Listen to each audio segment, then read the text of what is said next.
வெளிப்படுத்தல் 6ஆம் அதிகாரம். ஆட்டுக்குட்டியானவர் முத்திரைகளில் ஒன்றை உடைக்கக் கண்டேன். அப்பொழுது 4 ஜீவன்களில் ஒன்று என்னை நோக்கி, நீ வந்து பார் என்று இடி முழக்கம் போன்ற சத்தமாய் சொல்ல கேட்டேன். நான் பார்த்தபோது இதோ ஒரு வெள்ளை குதிரையைக் கண்டேன். அதன் மேல் ஏறி இருந்தவன் வில்லை பிடித்திருந்தான். அவனுக்கு ஒரு கிரீடம் கொடுக்கப்பட்டது. அவன் ஜெயிக்கிறவனாகவும் ஜெயிப்பவனாகவும் புறப்பட்டான். அவர் 2ஆம் முத்திரையை உடைத்தபோது 2ஆம் ஜீவனானது, நீ வந்து பார் என்று சொல்ல கேட்டேன். அப்பொழுது சிவப்பான வேறொரு குதிரை புறப்பட்டது. அதன் மேல் ஏறி இருந்தவனுக்கு பூமியில் உள்ளவர்கள் ஒருவரை ஒருவர் கொலை செய்யத்தக்கதாக சமாதானத்தை பூமியிலிருந்து எடுத்து போடும்படியான அதிகாரம் கொடுக்கப்பட்டது. ஒரு பெரிய பட்டயமும் அவனுக்கு கொடுக்கப்பட்டது. அவர் 3ஆம் முத்திரையை உடைத்த போது 3ஆம் ஜீவனானது, நீ வந்து பார் என்று சொல்ல கேட்டேன். நான் பார்த்தபோது இதோ ஒரு கருப்பு குதிரையை கண்டேன். அதன் மேல் ஏறி இருந்தவன் ஒரு தராசை தன் கையிலே பிடித்திருந்தான்.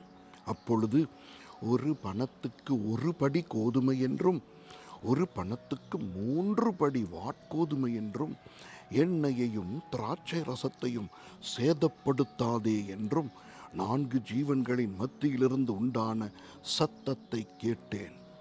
அவர் 4ஆம் முத்திரையை உடைத்தபோது 4ஆம் ஜீவனானது, நீ வந்து பார் என்று சொல்லும் சத்தத்தை கேட்டேன்.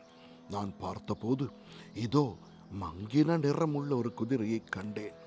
அதன் மேல் ஏறி இருந்தவனுக்கு மரணம் என்று பெயர். பாதாளம் அவன் பின் சென்றது. பட்டயத்தினாலும் பஞ்சத்தினாலும் சாவினாலும் பூமியின் துஷ்ட மிருகங்களினாலும் பூமியின் காட்பங்கில் உள்ளவர்களை கொலை செய்யும்படியான அதிகாரம் அவைகளுக்கு கொடுக்கப்பட்டது. அவர் 5ஆம் முத்திரையை உடைத்த போது தேவ வசனத்தின் நிமித்தமும் தாங்கள் கொடுத்த சாட்சி நிமித்தமும் கொல்லப்பட்டவர்களுடைய ஆத்துமாக்களை பலிபீடத்தின் கீழே கண்டேன். அவர்கள், பரிசுத்தமும் சத்தியமும் உள்ள ஆண்டவரே, தேவரீர் பூமியின் மேல் குடியிருக்கிறவர்களிடத்தில் எங்கள் இரத்தத்தை குறித்து எதுவரைக்கும் நியாய தீர்ப்பு செய்யாமலும் பழி வாங்காமலும் இருப்பீர் என்று மகா சத்தமிட்டு கூப்பிட்டார்கள். அப்பொழுது அவர்கள் ஒவ்வொருவருக்கும் வெள்ளை அங்கிகள் கொடுக்கப்பட்டது. அன்றியும் அவர்கள் தங்களைப் போல கொலை செய்யப்பட போகிறவர்களாகிய தங்கள் உடன் பணிவிடைக்காரரும் தங்கள் சகோதரருமானவர்களின் தொகை நிறைவாகும் அளவும் இன்னும் கொஞ்ச காலம் இளைப்பாற வேண்டும் என்று அவர்களுக்கு சொல்லப்பட்டது.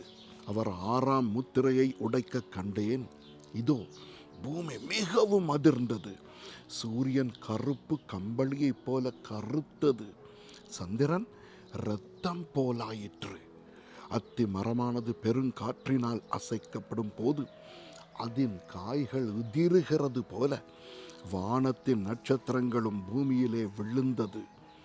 வானமும் சுருட்டப்பட்ட புஸ்தகம் போலாகி விலகி போயிற்று. மலைகள் தீவுகள் யாவும் தங்கள் இடங்களை விட்டு அகன்று போயின.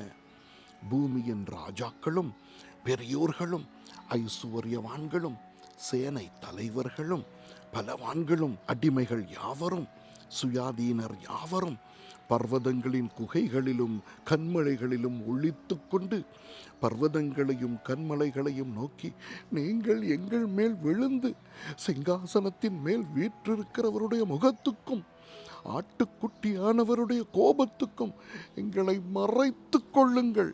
அவருடைய கோபாக்கினையின் மகா நாள் வந்துவிட்டது.